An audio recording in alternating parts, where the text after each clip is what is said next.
Kumusta po kayo? Magandang gabi, umaga po sa inyo lahat and welcome back to our channel. Yes, our channel. This is our channel. Yes, if you are new in our channel, you can subscribe, leave a comment down below.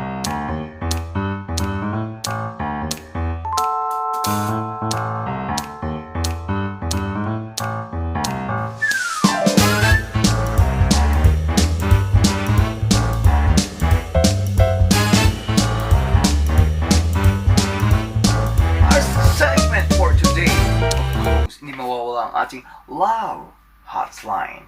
Yes, sa mga pusong naliligaw, sa mga pusong nalulungkot, sa ating ka-W na iniwan, inagawan, hindi ka nag-iisa.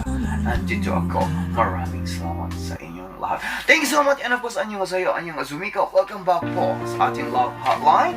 And of course, wala na pa tumpik-tumpik pa sa ating mga kaibigan at inagawan. And of course, ng eksena sa buhay. Dear Queen Angel, thank you so much. At maraming salamat. Pinulakan mo.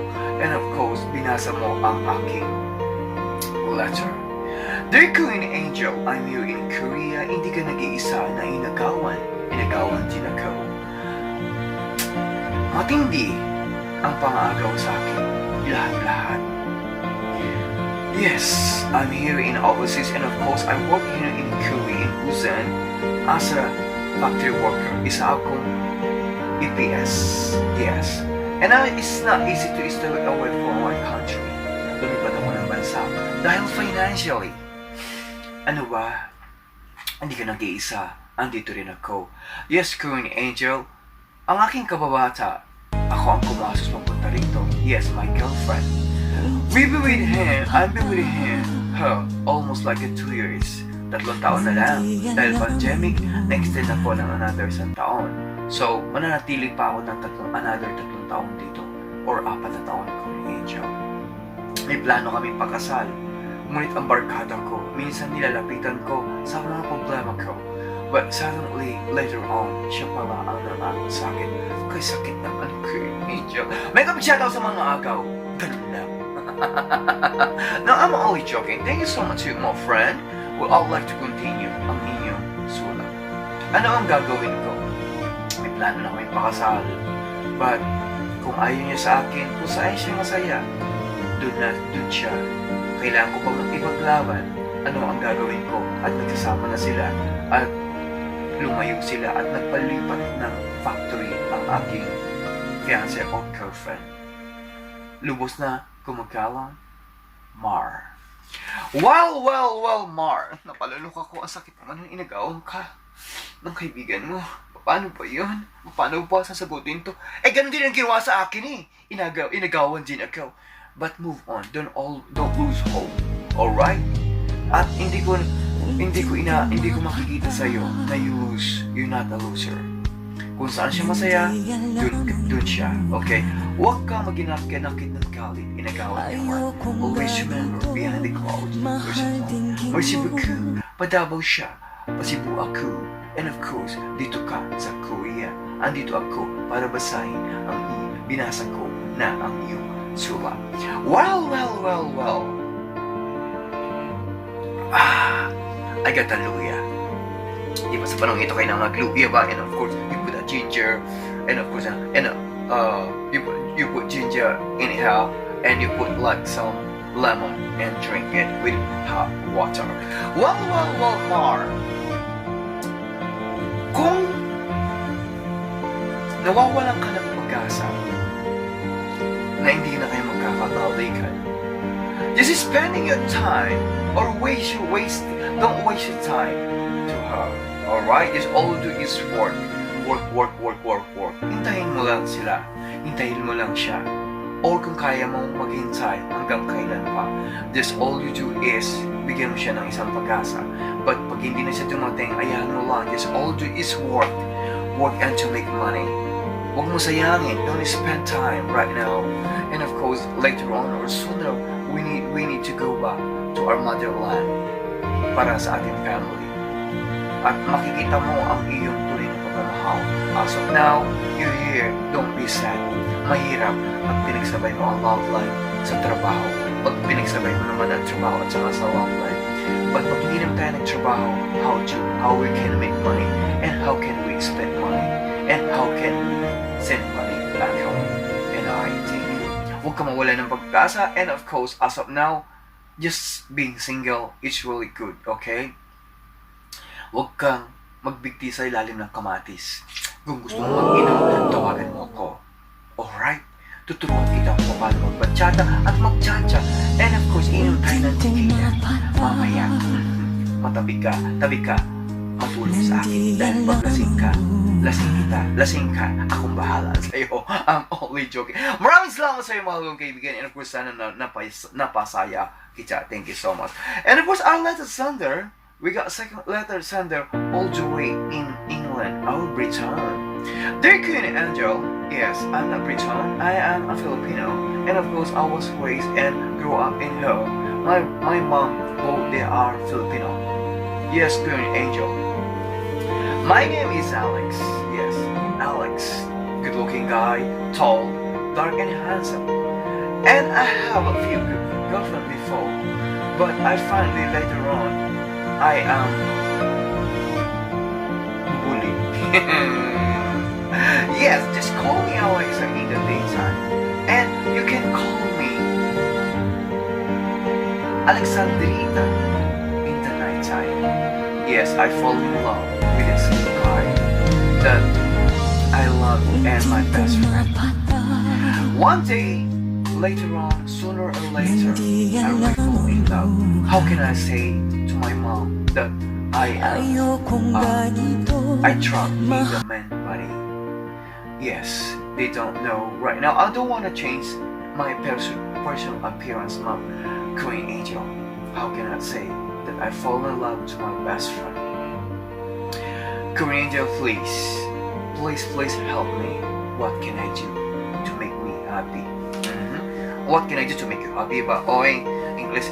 Oy, nakaintindi ka ng Tagalog ba? Oy, siyempre, your parents, they both from the Philippines and you was grow up and of course, you was raised in London? Alright, this audio is your mom, it might be, she's smelling you. Yes, your father, it might be, he knows. And of course, the generation right now, especially in London, yes, a lot of guguli, gingang guli. You know what I mean? This audio is don't lose hope.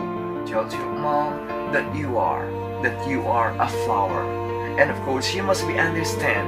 And of course, when you was born, our parents and of course our mom, they smell if we are a flower, okay? And of course, you are happy to that guy. Show it, okay? Show it, and of course, if you are really happy, ask you happy because of the love. Sometimes flower things, sometimes very tough, and of course, you love to honesty, and I thank you. Thank you so much to you, my friend, and of course, what can I say? Just only I say, yes, you must be go to Hollywood. Ay, ano ba yan? Oy, ang hirap sa English ba? Oy, ang hirap magsulat ba? Tapos ang magsulat ba sa'yo is as ano pa? Oy, taga ibang bansa ba? Oy, yung ba tinudugo ang aking elong ba? Oy, may kasikbig siya sa mga agaw. Yes, thank you so much, Alexa. I call you Alexa because you are Alex in the daytime, you are Alexandra in the night. You are the shining star, a diamond. Yes, from the heaven, and of course, you came from the interland. You are the Alex, angel of Alex. Yes, as soon as you're happy, don't worry. Show it your love, and of course, you can tell to your mom that you are a flower, okay? A flower, and I believe one day you can find a true love, and I thank you. Thank you so much, and of course, we got another letter sender from Middle East. Pare, maraming salamat sa iyo, pare. Hindi ko alam na vlogger ka na. Hindi ka lang boldly star. And of course, hindi ka lang magaling magluto. Magaling ka pa magpagpayo. Pero sana bigyan mo akong payo, ikapupulot ko ng aral. Mahal kong kaibigan. Umalis ako ng bansa natin, sa bansang Pilipinas, because of financially. You know how much it really hard life in the Philippines. So that's why we travel abroad to make money. Yes, idol. Yes, pare. In love ako sa kumare ko. But meron siyang asawa. Dapat ko bang ituloy ang makasalanang pag-ibig na ito? Yes. Mabait kasi siya. Lagi siya nagsusumbong. Sinusumbong niya si kumare ko. Ano ang gagawin ko? Yun lamang, pare. Wala nang patumpik-tumpik pa. Sagutin mo ko. Kaya salamat sa'yo, pare. Manunod pa ako ng iyong vlog. Salamat.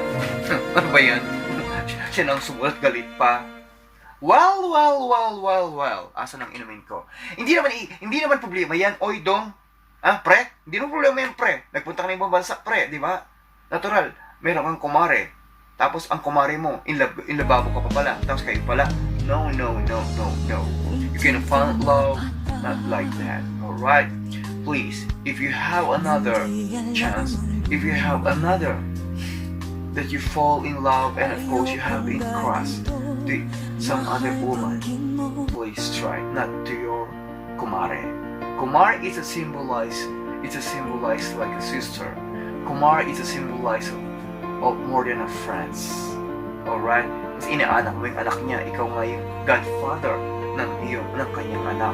So tapos magiging kayo pa. Anong tatawag sa'yo ng anak mo? Ng anak niya para sa'yo? Tatay kong ninong. Diba? Yun lang maipapayo ko. Just all you are in abroad, just save money and make money for your family. And later on, you can find the true love. Maniwala ka sa amin. Cheers tayo. Well, thank you so much and happy drinking for to everyone. Thank you so much to our letter sender. And of course, I try to best I can once a week para gumawa ng mga letter sender. Because I do summarize in this one, isa-isa, because we work hard in the whole day. But hopefully, nagagawa naman natin ang ating tungkulin. Yes, bilang isang love hotline. Ang lalaking marahal. Alright, thank you so much. Maraming salamat po sa inyong lahat. And of course, I hope meron naman po kayo nakapulot ng aral sa ating programa, Love Hotline. And this is your Queen Angel, never tired to share my story. And of course, thank you so much. Please do subscribe our YouTube channel. Thank you so much for our way 30,000k. And this is your Queen Angel. Thank you po so much. At maraming salamat po. Paalam! See you po my next vlog. It is all you just write, and of course just send me a message if you want me to read, and of course to summarize your love story. And this is your Queen Angel. Paalam po sa inyong lahat. Magandang gabi po. At